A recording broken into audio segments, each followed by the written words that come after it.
নমস্কার, দেখছেন talk to Bangla. আমি অভিষেক রয়েছে আপনাদের সাথে। এই মুহূর্তে যে খবর নিয়ে উপস্থিত হয়েছে, এই মুহূর্তে স্বাধীনতা দিবসের ছবি এবং স্বাধীনতা দিবসে লালকেল্লা থেকে প্রধানমন্ত্রী যে বক্তব্য রাখলেন, যে স্পিচ ডেলিভার করলেন, সেটার উপর তো আমরা বিভিন্ন ধরনের আপনাদেরকে বিশ্লেষণ শোনাচ্ছি। কিন্তু এই মুহূর্তে বিজেপির আইটি সেল কিংবা অমিত মালভিয়া তার পক্ষ থেকে কিন্তু একটা বিভিন্ন ধরনের কটাক্ষ করা হচ্ছে রাহুল গান্ধীকে কেন্দ্র করে এবং মল্লিকার্জুন খাড়গেকে কেন্দ্র করে। তার কারণ এই দুজন যে লোকসভা এবং রাজ্যসভার বিরোধী দলনেতা, তারা একদম লালকেল্লায় যে উপস্থিত থাকেননি, অর্থাৎ লালকেল্লার যে অনুষ্ঠান, সেই অনুষ্ঠানে তারা উপস্থিত থাকেননি এবং সেটা নিয়েই কটাক্ষ করছেন অমিত মালভিয়া। এবং সেখানেই তিনি বলছেন যে তারা এখানে উপস্থিত থাকতে পারলেন না, অথচ তারা একদম উপস্থিত থাকলেন কংগ্রেসের কার্যালয়ে, সেখানে পতাকা উত্তোলন। এবং সেখানে রাহুল গান্ধীকে দেখা গেল যে ভাবে সেখানে তাকে দেখে অসুস্থ মনে হচ্ছে। তো রাহুল গান্ধী কি অসুস্থ, এই প্রশ্নটা করেছেন এবং রীতিমতন তীর্যক মন্তব্য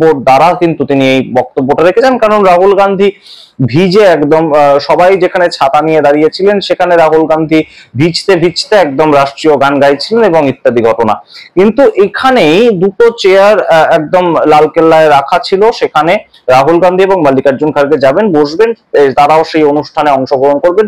সেটাই কিন্তু একটা ধারণা ছিল বা একটা কামনা ছিল, এবং সেটা কেন হলো না সেটা নিয়ে বিজেপি আইটি সেল ইতিমধ্যেই কিন্তু একদম মাঠে নেমে পড়েছে। এবং তারা বলছে যে একদম এই যে রাহুল গান্ধী সেখানে গেলেন না, রাহুল গান্ধী এবং মল্লিকার্জুন খাড়গে এখানেও পলিটিক্স দেখাতে চাইছেন, সেটা কেন, এই বিষয়ে কিন্তু অবশ্যই প্রশ্ন উঠতে বাধ্য। এবং সেখানে কেন গেলেন না রাহুল গান্ধী, অবশ্যই আমরা আপনাদেরকে বলবো, ভিডিও শেষ অবধি দেখুন।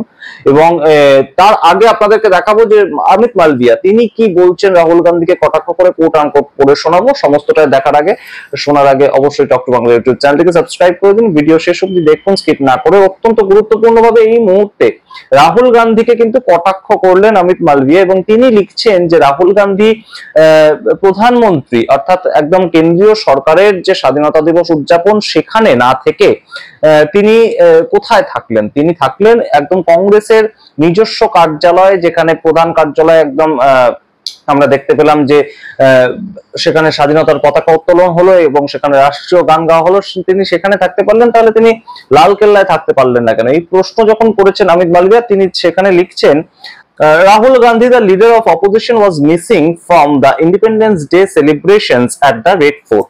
একদম লালকেল্লা থেকে রাহুল গান্ধী লোকসভার বিরোধী দলনেতা তিনি মিসিং ছিলেন। তারপর তিনি লিখছেন, at the Congress headquarter event he appeared visibly disoriented লিখছেন, একদম কোট আনকোট দেখতে পাচ্ছেন আপনারা, ডিসওরিয়েন্টেড লিখছেন রাহুল গান্ধীকে। এবং তিনি যেভাবে একদম উপস্থিত হয়েছিলেন সেটা নাকি ডিসওরিয়েন্টেড ভাবে। আপনারা বিচার করবেন, কমেন্ট বক্সে কমেন্ট করবেন। তারপর তিনি লিখছেন, the nation deserves to know, is he well and why did he choose to skip the official ceremony? একদম তিনি প্রশ্ন করছেন যে এটা দেশের জানার কর্তব্য যে তিনি কেন একদম অফিসিয়াল যে সেরিমনিটা, ইউনিয়ন গভর্নমেন্টের যে সেরিমনিটা, সেটা কেন স্কিপ করলেন, সেটা কেন এড়িয়ে গেলেন। তারপর অমিত মালভিয়ার শেষ প্রশ্ন, for someone in his position such absence sends a poor message about his commitment to national occasion। একদম সরাসরি বলছেন যে এই ধরনের একজন পজিশনে থেকে বিরোধী দলনেতা এলওপি, সেই পজিশনে থেকে তিনি যদি এরকম একটা অকেশন মিস করেন এবং সেন্ট্রাল গভর্নমেন্টের অফিসিয়াল প্রোগ্রাম মিস করেন, তাহলে সেটা একটা খারাপ একটা মেসেজ যায় সারা দেশের কাছে এবং তার কমিটমেন্ট সম্বন্ধে প্রশ্ন তোলে। কিন্তু মূল বক্তব্যটা এখানে সবচেয়ে গুরুত্বপূর্ণ, যেটা অমিত মালভিয়া বলছেন রাহুল গান্ধীকে ডিসওরিয়েন্টেড দেখাচ্ছিল কেন না, তিনি বৃষ্টিতে ভিজে রাষ্ট্রীয় গান গাইছিলেন এবং বৃষ্টিতে ভিজে তিনি পতাকা উত্তোলন করছিলেন। পতাকা উত্তোলন তিনি করেননি, মল্লিকার্জুন খাড়গে করেছেন। তিনি একদম সর্বভারতীয় স্তরে কংগ্রেসের সভাপতি, সেই হিসাবে তিনি করেছেন সেটা।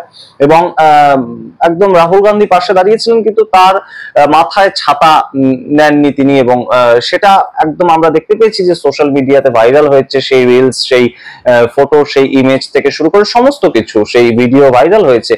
এবং কংগ্রেসেরও আইটি সেল আছে, কংগ্রেসের আইটি সেলের পক্ষ থেকেও সেগুলোকে কিন্তু রীতিমতো মানুষের মধ্যে ছড়িয়ে দেওয়ার একটা চেষ্টা হয়েছে। সেটা তাদের যে একটা স্ট্র্যাটেজি, সেটা হতেই পারে রাহুল গান্ধীর বর্তমানে পলিটিক্যাল স্ট্র্যাটেজি বিল্ড আপ করার জন্য। কিন্তু অমিত মালভিয়ার যে প্রশ্নটা, যে ডিসওরিয়েন্টেড লেগেছে, অসুস্থ লেগেছে, সেটাকে আপনাদের মনে হয়, আপনারা কমেন্ট বক্সে কমেন্ট করুন। কিন্তু এর পরবর্তীতে আমরা আসি সেই প্রেক্ষাপটে যে রাহুল গান্ধী কেন থাকলেন না, তার প্রশ্নের উত্তর যদি খুঁজতে হয়, আপনাদের একটু মনে করিয়ে দিই, 2024-এর 15ই আগস্ট 2024-এ অষ্টাদশ লোকসভা নির্বাচন হয়ে গিয়েছে এবং তার রেজাল্ট বেরিয়ে গিয়েছে। অষ্টাদশ লোকসভা নির্বাচনে পরে ঠিক হয়ে গিয়েছে নরেন্দ্র মোদী দেশের প্রধানমন্ত্রী এবং রাহুল গান্ধী লোকসভার বিরোধী দলনেতা। তাকে ততদিনে বানিয়ে দেওয়া হয়েছে এবং তিনি লোকসভার বিরোধী দলনেতা হিসেবে 15ই আগস্ট 2024 তিনি গিয়েছিলেন লালকেল্লায়। কিন্তু তার বসার যে জায়গাটা তার টিমের সঙ্গে করা হয়েছিল সেটা সেকেন্ড লাস্ট রোতে। তার বসার জায়গা, একজন এলওপির বসার যে জায়গাটা সেটা লাস্টের আগের রোতে করা হয়েছিল এবং তাকে একদম দূর থেকে দেখতে হচ্ছিল যে প্রধানমন্ত্রী কিভাবে কি করছেন। সুতরাং সেই একটা অপমানের মুখোমুখি রাহুল গান্ধীর টিম হয়তো এই মুহূর্তে রাহুল গান্ধীর যে ইমেজ বিল্ড আপ হয়েছে সেখানে আর করতে দিতে চাননি। তাকে কোথায় বসতে দেওয়া হবে সেটা তো একদম সরকার ঠিক করবে, সেখানেই তাকে বসতে দেওয়া হবে, তার জন্য যে বরাদ্দ সিট সেখানেই তাকে বসতে হবে। এবং একজন এলওপি এই মুহূর্তে যার দিকে গোটা দেশ তাকিয়ে আছে এবং মূলত 7ই আগস্টের পর থেকে তিনি যেভাবে নিজের একটা ভোট চুরি নিয়ে আন্দোলন শুরু করেছেন, 11ই আগস্ট যেভাবে আমরা দেখতে পেয়েছি সংসদের বাইরে রাহুল গান্ধী রীতিমতন ঝাঁপিয়ে পড়েছিলেন সমস্ত সাংসদদেরকে রক্ষা করার জন্য এবং পুলিশের সামনে রীতিমতন বচসায় জড়িয়েছিলেন রাহুল গান্ধী, থানায় গিয়েছেন, থানা থেকে বেরিয়ে এসছেন। সমস্তটা মিলিয়ে রাহুল গান্ধীর এই মুহূর্তে বাদল অধিবেশন শুরুর আগে পর্যন্ত যা ইমেজ বিল্ড ছিল তার পরবর্তীতে যে ইমেজ বিল্ড হয়েছে এই কদিন 21শে জুলাই থেকে 7ই আগস্ট বা 11ই আগস্ট পর্যন্ত, সেই জায়গায় সেটাকে কিন্তু তার যে টিম কিংবা কংগ্রেসের যে কোর কমিটি তারা হয়তো আর চায়নি এই মুহূর্তে রাহুল গান্ধীকে যেখানে ইচ্ছা বসানো হোক এবং রাহুল গান্ধী সেখানে বসতে বাধ্য হবেন। যেমন গত বছর 2024 সালে একজন এলওপি থাকা অবস্থাতেও তিনি শেষ পর্যন্ত সেই সেকেন্ড লাস্ট রোতে তার জন্য বরাদ্দ যে চেয়ার সেখানে বসে কিন্তু প্রোগ্রামটা দেখেছিলেন শেষ পর্যন্ত, 15ই আগস্টের প্রোগ্রাম।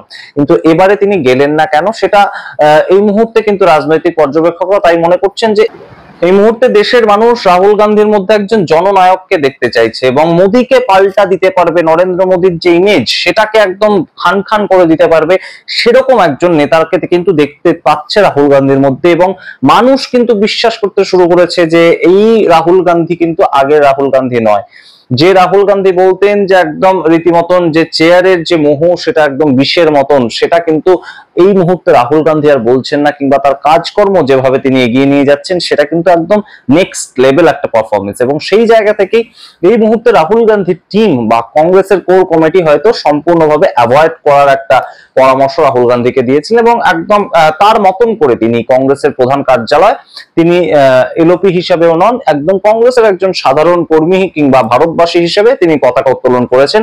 এবং সেখানে যে ছবিটা উঠে এসেছে সেটা কিন্তু বরঞ্চ লালকেল্লায় গিয়ে একটা চেয়ারে বসে, সেটা হয়তো সামনের চেয়ারই হতো কিন্তু সামনের চেয়ারে বসে থাকলে হয়তো এতটা তার ইমেজ বিল্ড হতো না, যেটা এই মুহূর্তে একজন নেতা হিসেবে, লড়াকু নেতা হিসেবে এবং লড়াকু নেতা বা একদম সামনে থেকে এগিয়ে যাওয়ার যে ইমেজটা সেটা হয়তো খুব সচেতন ভাবে রাহুল গান্ধীর যে টিম যারা তাকে সাজেশন দেয় তারা হয়তো এই মুহূর্তে একটা রীতিমতন ভিজুয়াল তৈরি করতে সমর্থ, যেটা হলো কংগ্রেসের প্রধান কার্যালয় যে ভিজে একদম রাহুল গান্ধী দেশের স্বাধীনতা দিবস পালন করছেন এবং তিনি পতাকা উত্তোলন করার সময় কোনো ধরনের কোনো ছাতা কাউকে দিয়ে ধরাননি বা তিনি নিজেও ধরে থাকেননি। সে যেই জায়গা থেকে একদম সাধারণ মানুষের কর্মী, সাধারণ মানুষের নেতা, জননেতা যে ইমেজটা, একদম বৃষ্টিতে ভিজবেন, তিনি সংঘর্ষ করবেন, যেটা 11ই আগস্ট আমরা দেখতে পেয়েছি, পুলিশের সামনে দাঁড়াবেন এবং জেলে চলে যেতে হলে জেলে চলে যাবেন, কোনো ধরনের কোনো অসুবিধা তার মধ্যে থাকবে না, কোনো কুণ্ঠা তার মধ্যে থাকবে না, কোনো কিছু নিয়েই লড়াই করতে তার মধ্যে কোনো ভয় থাকবে না। সেই ইমেজটা হয়তো কোথাও রাহুল গান্ধী গড়ে তুলতে চেয়েছিলেন এবং সেটা সমর্থ হয়েছেন। যে কোনো পলিটিক্যাল লিডার তার পলিটিক্যাল ইমেজ গড়ে তুলবেন, সেটাই স্বাভাবিক। এবং তার বর্তমানে যে কার্যকলাপ 21শে জুলাই থেকে যেভাবে একদম সংসদের অভ্যন্তরে টেবিল চাপড়ে তিনি নরেন্দ্র মোদীর চোখে চোখ রেখে পরপর প্রশ্ন করছেন যে আপনি একবার বলুন অপারেশন সিন্দুরটা ডোনাল্ড ট্রাম্প থামায়নি, আপনি থামিয়েছেন। আপনার যদি ইন্দিরা গান্ধীর 50% সাহস থাকে আপনি বলুন সেই কথাটা। এই যে কথাগুলো নরেন্দ্র মোদীর একদম চোখে চোখ রেখে বলা, এলওপি হিসেবে অবশ্যই রাহুল গান্ধীকে যখন এই সমস্ত স্টান্ট গুলো, এই সমস্ত ব্যবহারগুলো অনেকটাই সাপোর্ট করেছে, তখন কিন্তু একদম 7ই আগস্ট যে অ্যাটম বোমটা ফাটিয়েছেন, ভোট চুরির মাধ্যমে নরেন্দ্র মোদী প্রধানমন্ত্রী হয়েছেন, এই যে ন্যারেটিভটা রাহুল গান্ধী সেট করেছেন সেটা কিন্তু কোথাও গিয়ে হয়তো ভেঙে যেত।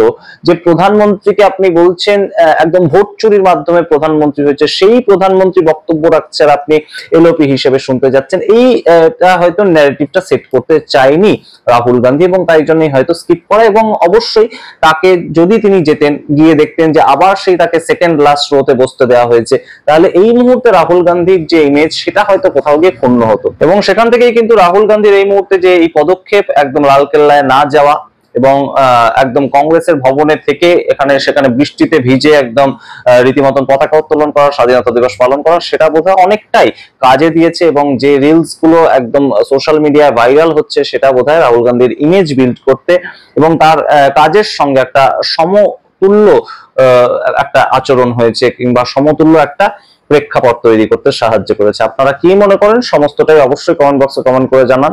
সামগ্রিক প্রতিবেদনে অত্যন্ত গুরুত্বপূর্ণ একটা ফ্যাক্টর ছিল অমিত মালভিয়া, বিজেপির আইটি সেলের প্রধান। তিনি একদম সরাসরি এক্স হ্যান্ডেলে লিখেছেন যে রাহুল গান্ধী যে এলেন না এবং কংগ্রেসের প্রধান কার্যালয়ে গিয়ে তিনি পতাকা উত্তোলন করলেন, তাকে ডিসওরিয়েন্টেড লিখেছে। আপনাদের কি লেগেছে? আপনারা কমেন্ট বক্সে কমেন্ট করুন। দেখতে থাকুন টক টু বাংলা। অবশ্যই টক টু বাংলা ইউটিউব চ্যানেলটিকে সাবস্ক্রাইব করে দিন। ধন্যবাদ।